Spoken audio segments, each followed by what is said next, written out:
யோவான் 15ஆம் அதிகாரம் எடுத்துக்கொள்ளுங்க. யோவான் 15ஆம் அதிகாரம் 15வது வசனம் எடுக்கிறீங்களா?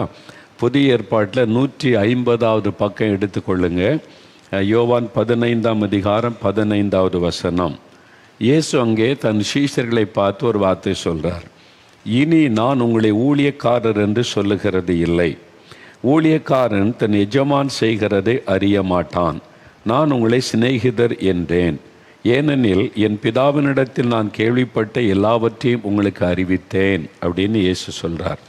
இங்கே 2 காரியம் சொல்கிறார். ஒன்று ஊழியக்காரர்கள், 2வது சிநேகிதர்கள் என்று சொல்லுகிறார்.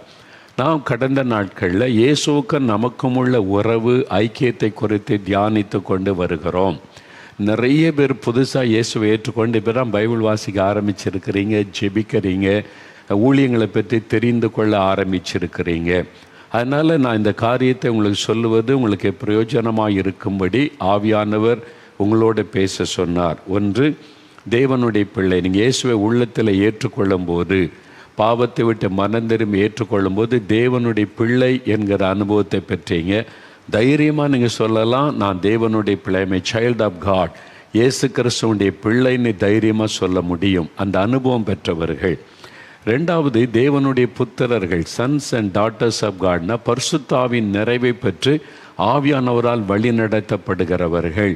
பரிசுத்தாவினால் நான் வழி நடத்தப்படுகிறேன், அவர் என்னை நடத்துகிறார் நீ தைரியமாக சொல்லணும். அந்த அனுபவத்தில் வாழ்கிறவங்க தான் ஆவிக்குரிய வாழ்க்கையில் முதிர்ச்சி பெற்ற அனுபவம் உள்ளவர்கள். 3வது, இயேசுவின் சீஷர்கள். அப்போது இயேசுவை பின்பற்றுகிறவங்களுக்கு பேர் இயேசுடைய சீஷர்கள், டிசைபிள் ஆஃப் ஜீசஸ். நாம் விசுவாசிகளாகவே இருக்கக்கூடாது, அடுத்த லெவலுக்கு போனேன், சீஷர்களாக மாறணும். இன்னும் 30 வருஷம் 40 வருஷமாக விசுவாசின்னு சொல்லக்கூடாது. இயேசுவின் சீஷன், நான் சீஷி. அப்போஸ்தலர் நடபடிகளில் திரும்ப திரும்ப பார்க்கிறோம் சீஷர்கள், சீஷி அப்படி தான் சொல்லப்படுது. அப்போ நீங்கள் சொன்னால் இயேசுடைய சீஷன் அப்படின்னா இயேசுவை பின்பற்றுகிறவர்கள், அடிச்சுவட்டில் நடக்கிறவர்கள், அவர் வாழ்ந்தபடி வாழுகிறவர்கள். அதனால தான் இயேசுவை அதிகமாக தியானிக்கணும். அவருடைய சுபாவ குணங்கள் உடையவர்களாக நம்ம வாழுவதற்கு ஜெபிக்கணும். அதை குறித்தெல்லாம் நம்ம தியானித்து விட்டோம். இன்றைக்கு 4வது ஒரு அனுபவம், இயேசுவின் ஊழியர்கள். நான் அடுத்தது இயேசுவின் சிநேகிதர்கள், அதை பற்றி தான் பேசணுன்னு இருந்தேன். அப்புறம் ஆவியானவர் இந்த வசனத்தை சுட்டி காண்பித்து இந்த இயேசுடைய ஊழியக்காரர் என்ற ஒரு அனுபவம் இருக்கிறது. அதன் பிறகு தான் சிநேகிதர்களாக மாறணும். அதனால் சீஷர்களாக இருக்கிறது எல்லாருமே சீஷர்கள் தான், விசுவாசத்துக்குள்ளே வந்தவங்க. ஆனால் ஊழியர்கள் என்பது அழைக்கப்பட்டவங்க, தெரிந்து கொள்ளப்பட்டவங்க, தேவனால் அதற்கென்று பயன்படுத்தப்படுகிறவர்கள் ஊழியக்காரர்கள்.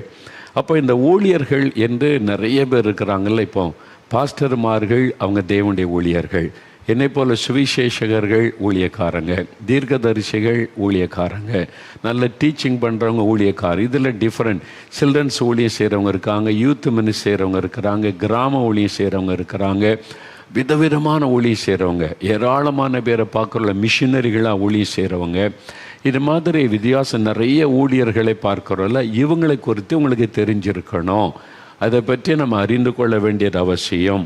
ஒருவன் ஊழியம் செய்தால் என்ன நடக்கும்னு பார்த்தா, யோவான் 12:26 இயேசு சொல்லுகிறார், ஊழியக்காரர்களுக்கு கிடைக்கிற ஆசீர்வாதம். இதில் 2 விதமான ஊழியம். ஒன்று, முழு நேரமாய் அழைக்கப்பட்டு ஊழியம் செய்கிறவங்க, ஃபுல் டைமாக ஊழியம் செய்கிறவங்க. இன்னொன்று, பகுதி நேரமாக தேவனுக்கென்று ஊழியம் செய்கிறவர்கள். படிச்சுக்கிட்டே ஊழியம் செய்வாங்க, வேலை பார்த்துக்கிட்டே ஊழியம் செய்வாங்க. அந்த மாதிரி ஊழியம் செய்கிறவங்க இருக்காங்க. முழு நேரமாக வேறு வேலையில் முழுமையாக ஒப்பு கொடுத்து ஊழியம் செய்கிறவங்க இருக்கிறாங்க. இந்த ஊழியம் செய்கிறவங்களுக்கு என்ன ஆசீர்வாதம்? ஒரு மேன்மையான ஆசீர்வாதம். யோவான் 12:26 வசனம் பாருங்கள். அந்த வசனத்தில் இயேசுவே ஒரு காரியத்தை சொல்லுகிறார். அதாவது நான் தேவனுக்கு ஊழியம் செய்தால் ஒருவன் எனக்கு ஊழியம் செய்வானானால், யோவான் 12:26 பாருங்கள், 146 பக்கம். ஒருவன் எனக்கு ஊழியம் செய்கிறவனானால் என்னை பின்பற்ற கடவன். நான் எங்கே இருக்கிறேனோ அங்கே என் ஊழியக்காரனும் இருப்பான். ஒருவன் எனக்கு ஊழியம் செய்தால் அவனை பிதாவானவர் கனம் பண்ணுவார். பார்த்தீங்களா? ஒருவன் இயேசுவுக்கு ஊழியம் செய்தால் பிதாவானவர் கனம் பண்ணுவாராம். எவ்வளோ பெரிய பாக்கியம் இல்லை? தேவனால் கனப்படுத்தப்படுகிற ஒரு பெரிய ஸ்லாக்கியம் தேவனுக்கு ஊழியம் செய்கிறவர்களுக்கு தான் உண்டு. அந்த கனம் இந்த பூமியிலேயும் ஆண்டவர் கனப்படுத்துவார், அவருடைய வருகையிலேயும் பரலோகத்திலே கனப்படுத்துவார். வில்லியம் பூத் என்ற ஒரு தேவ மனிதர், இங்கிலாந்தை சார்ந்த ஒரு ஊழிய மனிதர், சால்வேஷன் ஆர்மி என்ற அமைப்பை ஏற்படுத்தி ரட்சணிய சேனை, ரட்சிப்பின் செய்தியை உலகத்தின் பல நாடுகளுக்கு கொண்டு சென்றவர். இந்தியாவுக்கு அவங்க மூலமாக மிஷினரிகள் வந்தாங்க, வட இந்தியாவுக்கு வந்தாங்க, பல தேசங்களுக்கு போய் ஊழியம் செய்தவர். இரவு பகலாய் ஆண்டவருக்காக உழைத்த ஒரு தேவ மனிதர். ஒரு நாள் யோசித்து பார்த்தாராம், ராத்திரி பகலாக நான் ஆண்டவருக்காக உழைக்கிறேன், வேறு எதை பற்றி சிந்தையும் இல்லை, இப்படியெல்லாம் நான் ஊழியம் செய்து இவ்வளோ பேர் ரட்சிக்கப்படுறாங்க, உண்மைதான், அதனால் எனக்கு என்ன பலன் அப்படின்னு ஒரு நாள் உட்காந்து யோசித்து பார்த்தாராம். பாடுகள், உபத்திரவம், நெருக்கம், இதை தான் நான் அனுபவிக்கிறேன், அதுக்கு மத்தியில் ஊழியம் செய்கிறேன், என்ன பலன் அப்படின்னு யோசித்து பார்த்து கொண்டு இருந்த போது ஆண்டவர் ஒரு தரிசனத்தை காண்பித்தாராம். என்ன தரிசனம்னா, பரலோகம், ஒரு பரலோகம், அதுங்க இவர் பரலோகத்துக்குள்ளே பிரவேசிக்கிறார். இவர் மூலமாக ரட்சிக்கப்பட்ட, இவருடைய அமைப்பு மூலமாக ரட்சிக்கப்பட்டவங்க பல ஆயிரம் பேர் அவருக்கு பின்னால் வர்றாங்க. இவர் மூலமாக ரட்சிப்புகளை வழிநடத்தப்பட்ட ஆத்மாக்கள். பரலோகத்தின் வாசல் திறக்கப்படுகிறது. தூரத்தில் சிங்காசனத்தில் இயேசு உயரமான இடத்தில் அமர்ந்திருக்கிறார். கோடான கோடி தூதர்கள், கோடான கோடி மக்கள், பழைய ஏற்பாட்டு பரிசுத்தவான்கள், புதிய ஏற்பாட்டு பரிசுத்தவான்கள், கோடிக்கணக்கான மக்கள் இருக்கிறாங்க, திரள் கூட்டம். பரலோகத்தில் இவர் வில்லியம் பூத் உள்ளே நுழையும் பொழுது அந்த மகிமையான காட்சியை பார்க்கிறார். இவரை பார்த்த உடனே இயேசு எழுந்து நின்று வரவேற்றாராம். இயேசுவே எழுந்து நின்று இந்த ஊழியக்காரனை வரவேற்றாராம். ஏன்னா அவர் மூலமாக அவ்வளவு ஆத்மாக்கள் ரட்சிக்கப்பட்டிருக்கிறாங்க. பரலோகமே கரகோஷம் எழுப்பி அவரை வரவேற்கிறது. ஒரு அருமையான பாடல் சத்தம், நல் மீட்பர் பட்சம் நில்லும் ரட்சணி வீரரை, உணர்ந்த பாட்டு சத்தம் துணிக்கிறது. அவர் உள்ளே பிரவேசிக்கிறார். அந்த காட்சி ஆண்டவர் காண்பித்தாராம். அப்போ அந்த தரிசனத்தை பார்த்த பிறகு தான் அழுதாராம். நான் ஒரு சாதாரண மனிதன் ஆண்டவரே, எனக்காக நீங்கள் எழும்பின்னு வரவேற்பு கொடுக்கணுமா அப்படின்னா அதான் தேவன் கொடுக்கிற கனம். பைபிளில் பார்க்கிற ஸ்தேவான் மரணம் அடைந்த போது இயேசு கிறிஸ்து பிதாவின் வலது பார்சத்தில் எழுந்து நின்று ஸ்தேவானுக்கு வரவேற்பு கொடுத்தார் என்று பைபிள் எழுதப்பட்டிருக்கிறது. அவர் பிதாவின் வலது பார்சத்தில் அமர்ந்திருந்தார். சேவான் இரத்த சாட்சியாய் மரிக்கும் பொழுது இயேசு எழுந்து நிற்கிறதை அங்கே அவர் தரிசித்தார். அதான் பெரிய ஒரு கனம், ஊழியக்காரனுக்கு தேவன் கொடுக்கிற கனம், ஒரு பெரிய மரியாதை, ஒரு பெரிய ஆசை. இந்த உலகத்தில் என்னென்னோ விழாலாம் நடக்குதில்ல, கப்பு கொடுக்குறாங்க, பெயர் கொடுக்குறாங்க, பட்டம் கொடுக்குறாங்க, அந்த அரண்மனையில் இந்த அரண்மனையில் இந்த கூட்டத்தில் கைத்தட்டுறாங்க, விசில, இதெல்லாம் இந்த உலகத்தோடு முடிஞ்சிடும். ஆனால் பரலோகத்தில் கனப்படுத்தப்படுறதுக்கு பாருங்கள், தேவனுக்கு ஊழியம் செய்கிறவங்களுக்கு தேவன் கொடுக்கிற ஒரு கனம். அதான் ஆண்டவருக்கு ஊழியம் செய்தால் இந்த கனம் உங்களுக்கு கொடுக்கப்படும். ரெண்டாவது ஏசாயா 54ஆம் அதிகாரம் 17ஆம் வசனம் பாருங்கள். ஏசாயா 54ஆம் அதிகாரம் 17ஆவது வசனம். அந்த ஊழியக்காரனுக்கு தேவன் வைத்திருக்கிற ஆசீர்வாதம் பாருங்கள். ஏசாயா 54:17 பாருங்கள். 861ஆம் பக்கம் பழைய ஏற்பாட்டில், உனக்கு விரோதமாய் உருவாக்கப்படும் எந்த ஆயுதமும் வாய்க்காதே போகும், உனக்கு விரோதமாக நியாயத்தில் எழும்பும் எந்த நாவையும் நீ குற்றப்படுத்துவாய், இது கர்த்தருடைய ஊழியக்காரரின் சுதந்திரமும் என்னால் உண்டான அவர்களுடைய நீதியுமாய் இருக்கிறது என்று கர்த்தர் சொல்லுகிறார். கர்த்தருடைய ஊழியக்காரருடைய சுதந்திரம் என்ன தெரியுமா? உனக்கு விரோதமாக எழும்பும் எந்த ஆயுதமும் வாய்க்காது. உன்னை குற்றப்படுத்தும்படி யார் பேசினாலும் அவங்களே நீ குற்றப்படுத்துவாய், அது ஒன்று நிற்காது. இது எவ்வளோ உண்மையான காரியம் தெரியுமா? என் 45 வருஷ ஊழிய பாதையில் எனக்கு விரோதமாக எத்தனையோ ஆயுதங்கள் பயன்படுத்தப்பட்டது. எனக்கு விரோதமாக நிந்தைகள், பொய்யான குற்றச்சாட்டுகள், பொய்யான வழக்குகள், எத்தனையோ விதமான போராட்டங்கள், அவமானப்படுத்தக்கூடிய காரியங்கள், இதெல்லாம் நிறைய வந்தது. எழுதுனாங்க, பேசினாங்க, செய்தாங்க, வழக்கு போட்டாங்க, எத்தனையோ வந்தது. அந்த ஆண்டவர் உனக்கு விரோதமாக உருவாக்கப்படும் எந்த ஆயுதம் வாய்க்காது. அவங்க நினச்ச ஒன்றும் வாய்க்கலை, வந்தது போராட்டம், ஆனால் ஒன்றும் ஜெயிக்கலை. கர்த்தர் ஊழியக்காரனுக்கு ஜெயம் கொடுக்கிற தேவன்.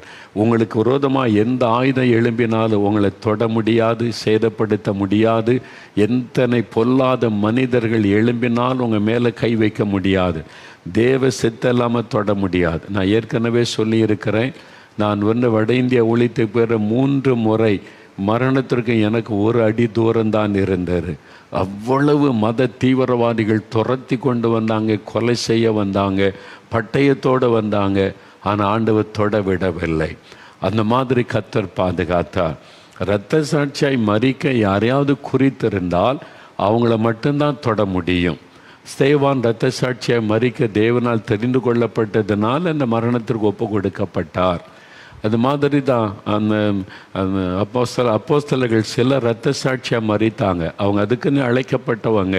மற்றபடி தேவனை ஊழியம் செய்கிற பிள்ளைகளை சத்துரு தொட முடியாது. அதனால் கர்த்தருக்கு ஊழியம் செய்கிறீங்களா, பயப்படாதங்க. ஊழியக்காரன்னா தேவனுடைய பாதுகாப்பு ஒன்று அவளுக்கு இருக்கும். நீங்கள் பாருங்களேன், நீங்கள் ஒருத்தர் மினிஸ்டர் ஆகிட்டா அவர் வீட்டுக்கு முன்னால் போலீஸ் வந்துடும். அவர் வெளியே போனால் முன்னால் போலீஸ் ஜீப் போகும். அவர் ட்ரெயினில் ஏறினா போலீஸ் துப்பாக்கியோடு நிற்பாங்க. அவர் போகிற இடம்லாம் முதல்ல போலீஸ் தான் வரும். எதுக்குன்னா பாதுகாப்பு. மினிஸ்டர் 5 வருஷம் இருக்க வரைக்கும், அப்புறம் எக்ஸ் மினிஸ்டர் ஆகிட்டாருன்னா எல்லாமே போயிடும். அவ்வளோதான்.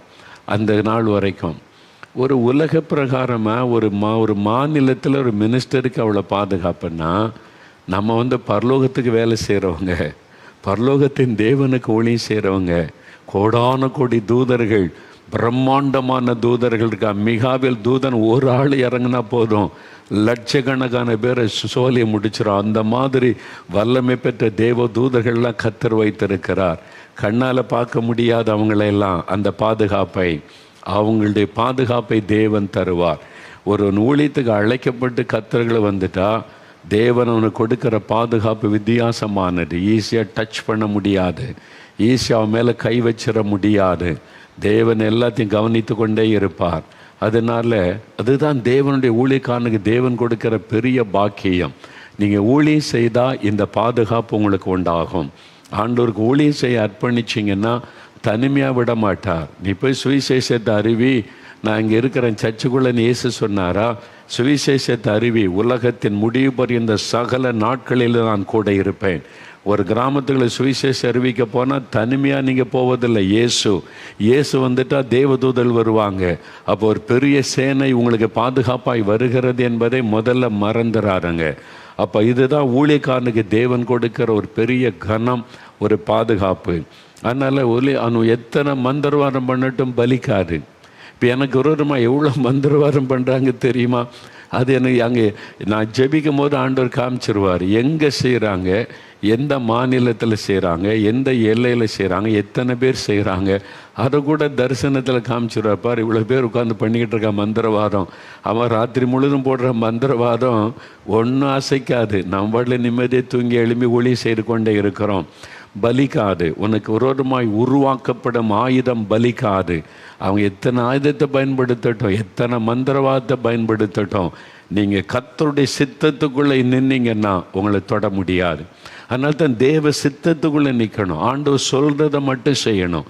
ஆண்டவர் சொல்கிறத விட்டுட்டு நீங்கள் இஷ்டப்படி செய்தீங்கன்னா பாதுகாப்பு போயிடும். நீங்கள் பாதுகாப்பை வளையத்தை விட்டு வெளியே போயிடுறீங்கன்னு அர்த்தம். தேவ சித்தத்துக்குள்ளே இருக்கும் வரைக்கும் தேவனுடைய பாதுகாப்பு ஊழியக்காரனுக்கு இருக்கும், தொட முடியாது. இது தேவனுடைய ஊழியக்காரனுக்கு தேவன் கொடுக்கிற ஒரு பெரிய ஆசீர்வாதமான வாக்குத்தத்தம், பாதுகாப்பு. அதனால் இதுக்கு நிறைய உதாரணங்களை பைபிளில் பார்க்க முடியும். இல்லை, கர்த்தர் அப்படி தன் ஊழியக்காரர்களை பாதுகாக்கிற தேவன். மூன்றாவது ஊழியக்காரர்களுக்கு இன்னொரு ஆசீர்வாதம் என்ன தெரியுமா? சங்கீதம் 35:27 நீங்கள் வாசித்து பாருங்கள். கர்த்தர் தம்முடைய ஊழியக்காரருடைய சுகத்தை விரும்புகிற தேவனா. சங்கீதம் 35:27 பாருங்கள். அங்கே வசனம் சொல்லுகிறாரு. நீங்கள் சங்கீதம் 35:27 தமது ஊழியக்காரருடைய சுகத்தை விரும்புகிற கர்த்தர். நீங்கள் கர்த்தருக்கு ஒரு பாஸ்டராக இருக்கிறீங்க, சபை நடத்துகிறீங்க, சுவிசேஷம் அறிவிக்கிறீங்க, கிராம ஊழியம் செய்கிறீங்கன்னா நீங்கள் சுகமாக இருப்பதை கர்த்தர் விரும்புகிறார். நீங்கள் வியாதிப்படுவதை விரும்பவில்லை, பலவீனப்படுவதை விரும்பவில்லை. அப்படின்னா என்ன அர்த்தம்?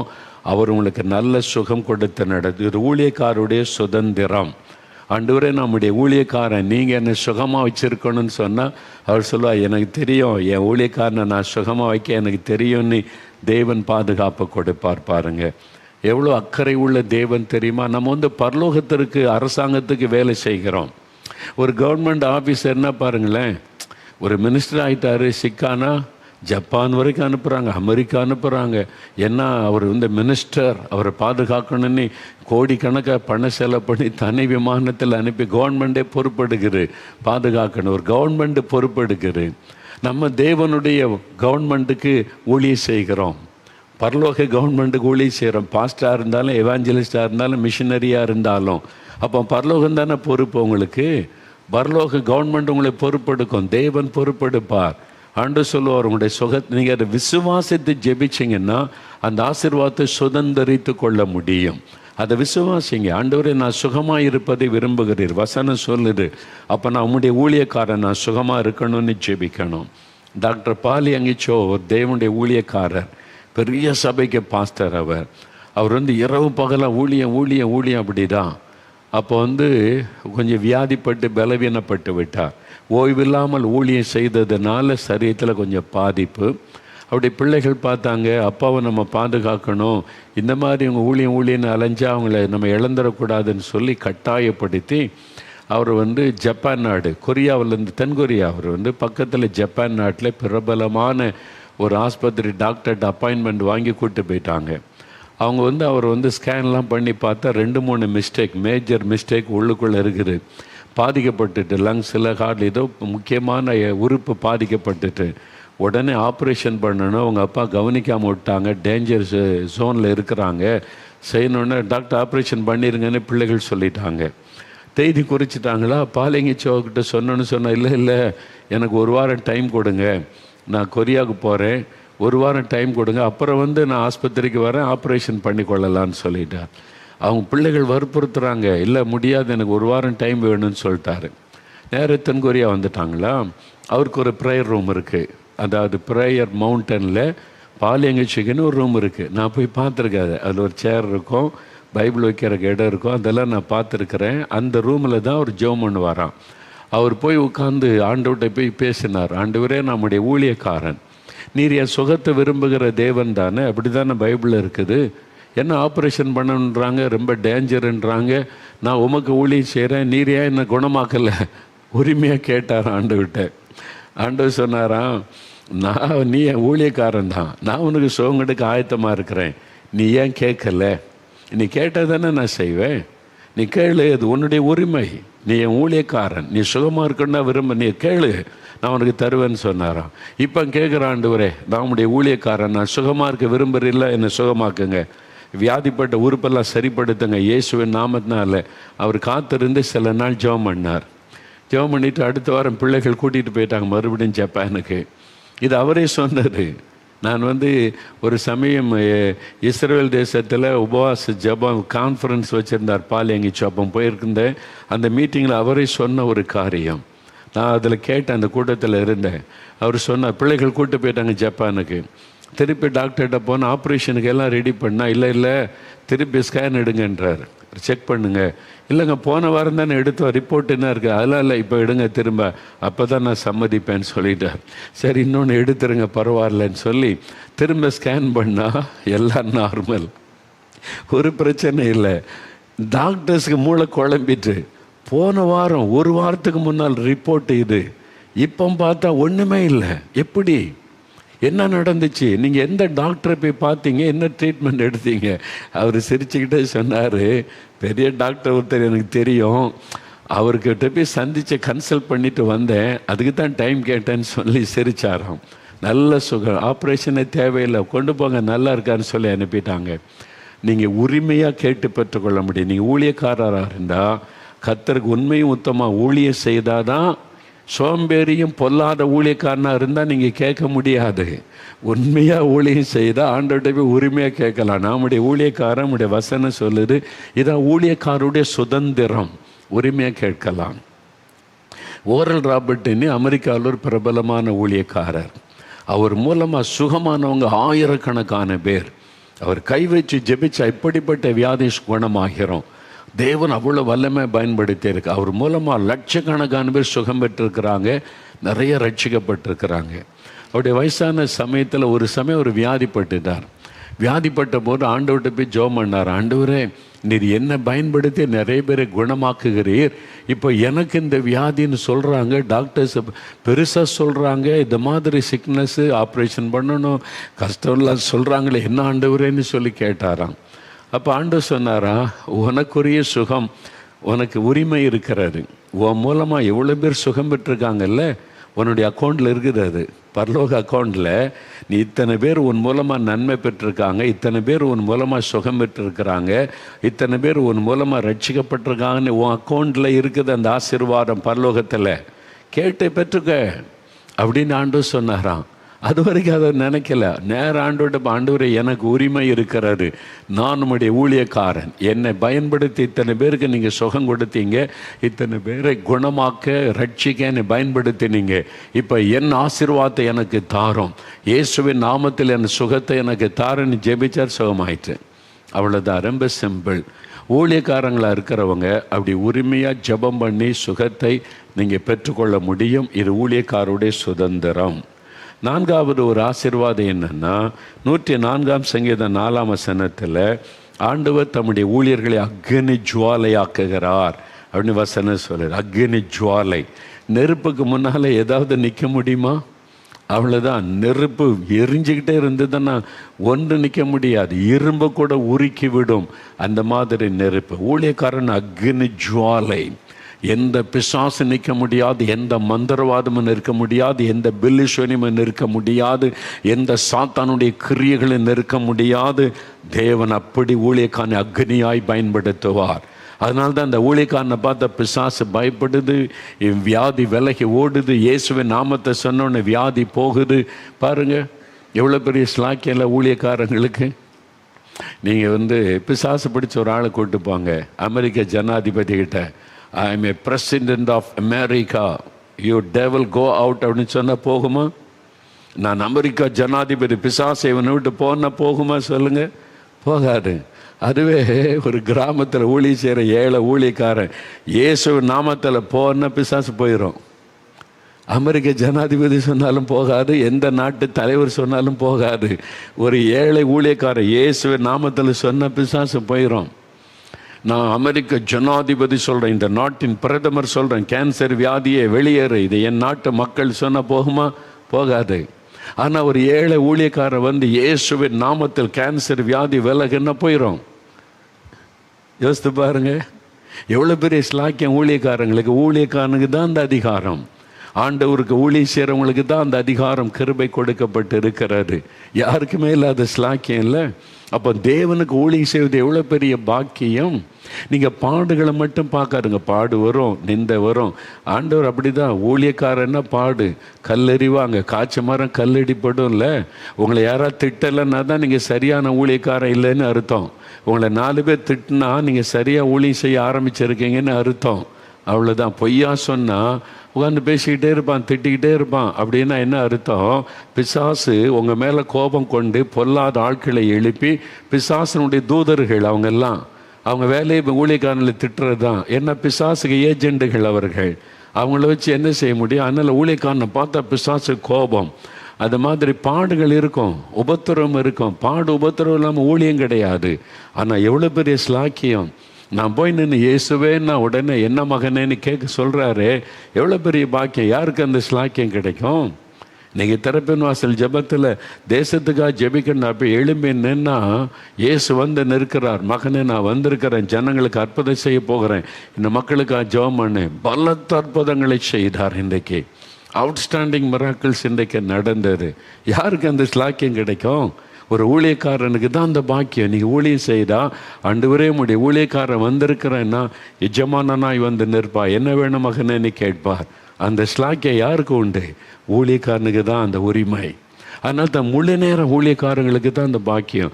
பகுதி நேரமாக ஊழியம் செய்கிறவங்களுக்கும் முழு நேரம் ஊழியம் செய்கிறவங்களுக்கு பெரிய வித்தியாசம்.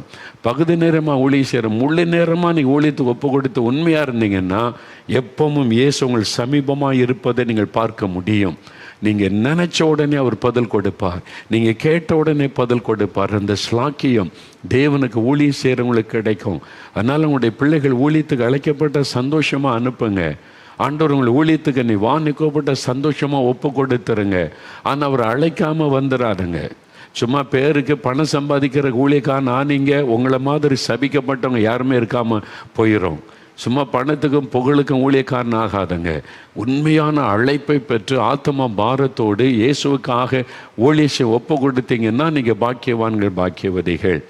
இதில் என்னென்ன மாதிரி ஊழியம் இருக்குது, இதை குறித்து வர நாட்களில் தியானிக்கலாம் நிறையா. பழைய ஏற்பாட்டு காலத்தில் பிரதான ஆசாரியர்கள், லேவியர்கள், தீர்க்கதரிசிகள், இந்த ஊழியம் தான் இருந்தது. பழைய ஏற்பாடு முழுதும் பார்க்க முடியும். ஏன்னா தேவாலயத்தை சுற்றி தான் இந்த ஊழியம். அப்போ ராஜாக்கள் அதெல்லாம் அவங்களையும் ஆண்டவர் பயன்படுத்தினார், நியாயாதிபதிகள் பயன்படுத்தினார். ஆனால் புதிய ஏற்பாடு காலம், நம்ம காலம் சபையின் காலம். இந்த காலத்தில் எபேசியர் 4:13 அந்த ஊழியக்காரங்களை குறித்து சொல்லப்பட 5 விதமான ஊழியங்கள். நமக்கு தெரியல 5 விதமான ஊழியர்கள்: அப்போஸ்தலர்கள், தீர்க்கதரிசிகள், சுவிசேஷகர்கள், மெய்ப்பர்கள், போதகர்கள். இப்போ நம்ம காலத்தில் இந்த 5 விதமான ஊழியர்களை நீங்கள் பார்க்க முடியும். இவங்க என்ன மாதிரி இந்த 5 விதமான ஊழியர்கள் என்ன மாதிரி ஊழியம் செய்வாங்க? இது இல்லாமல் இன்னொரு ஊழியக்காரர் இருக்கிறாங்க, கண்காணிகள், அப்புறம் உதவிக்கார ஊழியங்கள். அது உதாரணத்துக்கு நான் சுவிசேஷகனாக இருக்கிறேன். இந்த ஊழியத்தில், எங்கள் ஊழியத்தில் 300 பேருக்கு மேலே இருக்காங்க. முழு நேரமாக கிட்டத்தட்ட 400 பேர் இருக்கிறாங்க. அப்போ அதில் நிறைய பேர் பிரசங்கம் பண்ணுவாங்க, நிறைய பேர் ஜெபம் பண்ணுவாங்க, உண்மைதான். அது இல்லாதபடி அலுவலகத்தில் பணி செய்கிறவங்க அவங்களும் ஊழியக்காரங்க தான், அவங்களும் ஊழியக்காரிகள் தான். அவங்க உதவிக்கார ஊழியம் செய்கிறவங்க. ஒரு சபையில் பார்த்தீங்கன்னா பாஸ்டர் இருப்பாங்க, அசிஸ்டன்ட் பாஸ்டர் இருப்பாங்க, சண்டே ஸ்கூல் நடத்துகிறவங்க, கமிட்டி மெம்பர்ஸ், அவங்களாம் உதவிக்கார ஊழியம் செய்கிறவங்க. அப்படி ஊழியத்தில் விதவிதமான காரியம் பைபிளில் இருக்குது. வருகிற நாட்களில் அதை குறித்து தெளிவாக நம்ம அடுத்த வாரத்தில் நம்ம பார்க்கலாம். சரியா? அதை குறித்து, இந்த ஊழியங்களை குறித்து நீங்கள் அறிந்து கொள்ளணும், அது அவசியம். அப்போ தான் நீங்கள் ஏமாற்றப்படாமல் கவனமாக இருப்பீங்க. இந்த காலத்தில் பைபிளில் சொல்லப்பட்ட ஊழியங்கள் என்ன, அவங்க என்ன மாதிரி செயல்படுவாங்க, அதை எப்படி அடையாளம் கண்டு கொள்ளுவது, அவங்களை எப்படி ஜெபத்தில் தாங்கிறது, அவங்களுக்கு எப்படி உதவி ஊழியக்காரங்கன்னா அவங்களுக்கு நீங்கள் உதவி செய்தால் அது கர்த்தருக்கு செய்த உதவி. என் நாமத்தின் நிமித்தம் ஊழியக்காரனுக்கு ஒரு கலசம் தண்ணீர் கொடுத்தால் பலனை அடையாமற் போகான். இதெல்லாம் வருகிற வாரத்தில் நம்ம தியானிக்கலாம். இப்போ ஜெபிக்கலாமா? நீங்கள் முழு நேர ஊழியத்துக்கு அழைக்கப்பட்ட பாக்கியவான்கள், பாக்கியவதிகள். உங்கள் பிள்ளைகள் அழைக்கப்பட்டிருந்தால் ஒப்பு கொடுத்துருங்க. அவர்கள் நிமித்தம் உங்களுடைய குடும்பமே ஆசீர்வதிக்கப்படுவதை காண்பீங்க. பாடு உபத்திரம் வரும், ஆனால் அதை விட மேன்மையான ஒரு பணி இந்த உலகத்தில் எதுவுமே கிடையாது. ராஜாவுக்கு ஊழியம் செய்கிறதோட பெரிய வேலை என்ன இருக்குது? அமெரிக்க ஜனாதிபதி பதவியை விட உயரமானது தேவனுடைய ஊழியக்காரன் என்று சொல்லுவது. அதனால் ஆண்டவரை ஸ்தோத்தரிக்கணும். ஜெபிக்கலாமா? ஆண்டவரே, நீர் எழுப்பி தந்திருக்கிற எல்லா ஊழியர்களுக்காக ஸ்தோத்திரம், பாஸ்டர்மார்களுக்காக ஸ்தோத்திரம், தீர்க்கதரிசிகளுக்காக ஸ்தோத்திரம், அப்போஸ்தலர்களுக்காக ஸ்தோத்திரம், சுவிசேஷர்களுக்காக ஸ்தோத்திரம். ஆண்டவரே, நல்ல வேத பாடத்தை நடத்துகிற டீச்சர்ஸுக்காக ஸ்தோத்திரம். ஆண்டவரே, இன்னும் சிறுவர் ஊழியம், வாலிபர் ஊழியம், கிராம ஊழியம், பலவிதமான ஊழியம் செய்கிற எல்லா ஊழியர்களுக்காக உம்மை துதிக்கிறோம். எவ்வளோ பெரிய பாக்கியத்தை தந்தீர். இந்த நாளிலும் இதை கேட்கிற மக்கள் உம்முடைய ஊழியத்திற்கு நீ தெரிந்து கொண்டால் அவர்களோடு பேசும், அவர்களை அழைத்து பயன்படுத்தும், அவர்களை உம்முடைய கரத்தில் ஒப்பு கொடுக்கிறேன். தொடர்ந்து ஆவியானவர் எங்களோடு இடைபடும். நாளை தான் அற்புத பெருவிழாவிலே பெரிய அற்புதங்களை செய்து உம்முடைய ஜனத்தை மகிழ பண்ணும். இயேசு கிறிஸ்துவின் நாமத்தில் ஜெபிக்கிறோம் பிதாவே. ஆமேன், ஆமேன். என் ஆத்துமாவே கர்த்தரை சோஸ்திரி, என் முழு உள்ளமே அவருடைய பரிசுத்தமுள்ள நாமத்தை சோஸ்திரி. என் ஆத்துமாவே கர்த்தரை சோஸ்திரி, அவர் செய்த சகல உபகாரங்களை மறவாதே. ஆமேன், ஆமேன்.